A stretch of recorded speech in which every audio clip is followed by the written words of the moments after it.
personal assistant. I do not take my wallet out of my pocket anymore to pay for anything. When I left for international teaching, the big thing in the UK at the time was contactless payments. Now I'm in Beijing. Within 1 month of moving to Beijing, I'd stopped using cards. I'd stopped using anything in my wallet. I'd stopped using cash pretty much altogether. So I'm going to show you in this video what it's like in Beijing compared to what it's like in the UK in regards to mobile phone usage. The first thing I'm obviously going to do is I'm going to order some food. Here in Beijing you have got a couple of apps such as this one. This is Waimai. The only problem is that this one is all in Chinese and I don't read Chinese. But it's really good because they have McDonald's on here, and if I did, or if I could sort of read the Chinese, I would be incredibly fat.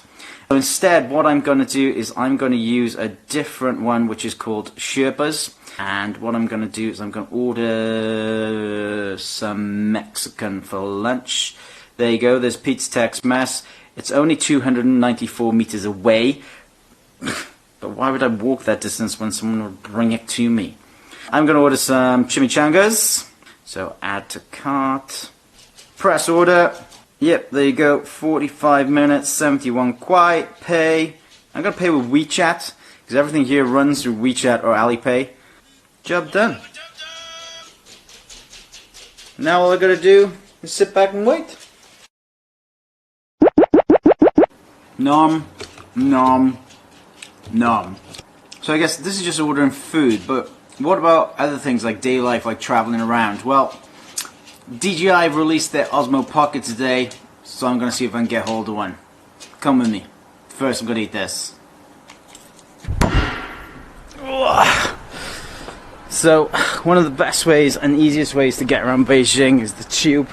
However, I need to get to the tube station first, and that's when the next app comes in.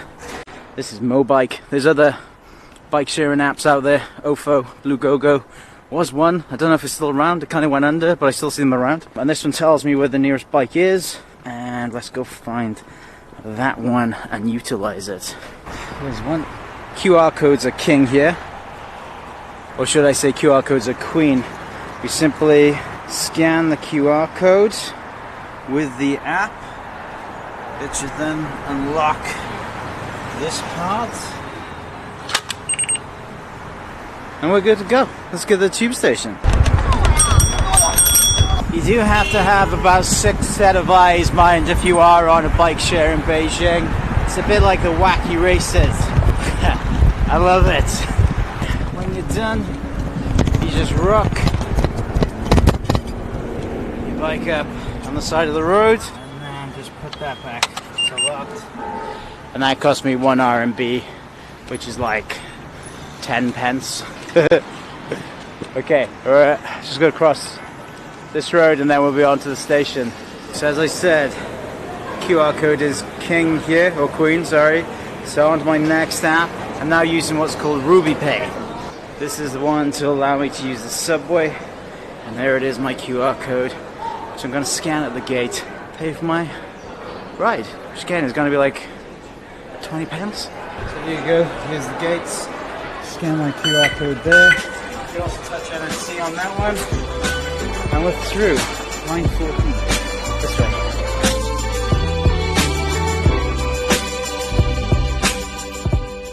So the tube runs pretty promptly in Beijing. It's not always the fastest way around, but it's definitely the one that guarantees the actual time that it tells you. Like, you get a ride-hailing app, and it'll tell you like 25 minutes. It might take you 25 minutes, it might take an hour, 25 minutes with the Beijing traffic, well, city traffic generally. On to DJI. Here it is, time to get my new toy.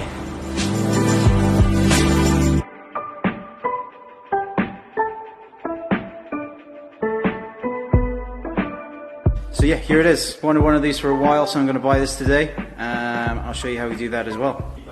So as I said, QR codes are king, or queen, sorry, QR codes are queen. So all we do is go into my WeChat app, I go into scan the QR code that is on here. Pop that back in there, 2499.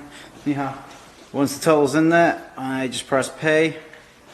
Okay, and then I pop in my PIN code, like you would at a bank. And there you go, job done. And now I have a new DJI Osmo Pocket. Let's go home and play with it. But obviously I need to get home, so I need some transportation there. Now this time I'm not going to use the tube. I'm actually going to use a ride-hailing app here in China. It's called Didi.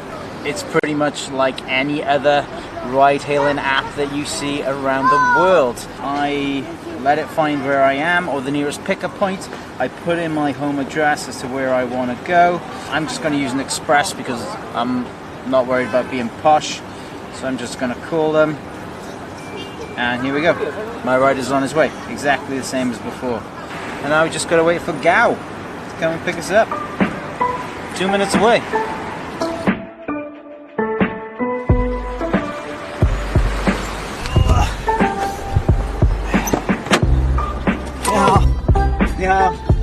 OK。Reason why these systems work so well, or these apps work so well around you, and you can run your daily life from your phone and not actually use anything else, is because they're built around two particular apps. One is WeChat, which started off as a messaging, social networking kind of app, but that's built onto it a payment platform, also a kind of Facebook platform, blogging platform. It's a bit of everything that's hashed in there. I can pay for my electric on there as well. And the other one is Alipay. So if you've heard of AliExpress or Alibaba, you would know about Alipay, or you may have heard of it. They're all the same company. Alipay started off as a payment app, and now it's trying to broach that social kind of area. But you can pay for pretty much anything on here. You have movies, flights, train tickets. You can invest money on here. You can give to charity. There's all sorts. There's so much going on in it. A lot of it is in English. Same with WeChat. A lot of it is in English, but there's still elements of it which are predominantly Chinese. Now, I did have to go to a cash point today to get a wedge of Reds because I'm heading back to the UK, and I have a funny feeling I won't be able to live my life off my phone completely there. But that's what I'm going to try and do in the next one. I'm going to try to do a similar type of day where I go out and buy something and try to just use my phone. So let's head across the UK. So I'm back in the UK and I've set up Google Pay on my phone, and I've still got a bit of Christmas shopping to get done. So let's go see what happens. So I'm making my first purchase is some perfume for my fiance. Do you take Google Pay? No, Apple Pay isn't working at the moment, so like Apple Pay and Android Pay are not working. Okay, so I'll just pay by card. Card, yeah? Yeah? That's not really that successful. Let's see if we can get something else. Can I try pay by Google Pay? I'm not sure if my phone will do it though. That's okay. I got a card. Don't want it. Lovely, thank you very much. Sounds a little bit mad in there. They did accept Google Pay, but I don't think I've got the facility on my phone, which means I can't actually use Google Pay with my phone at all. So that kind of ends my ability to do that.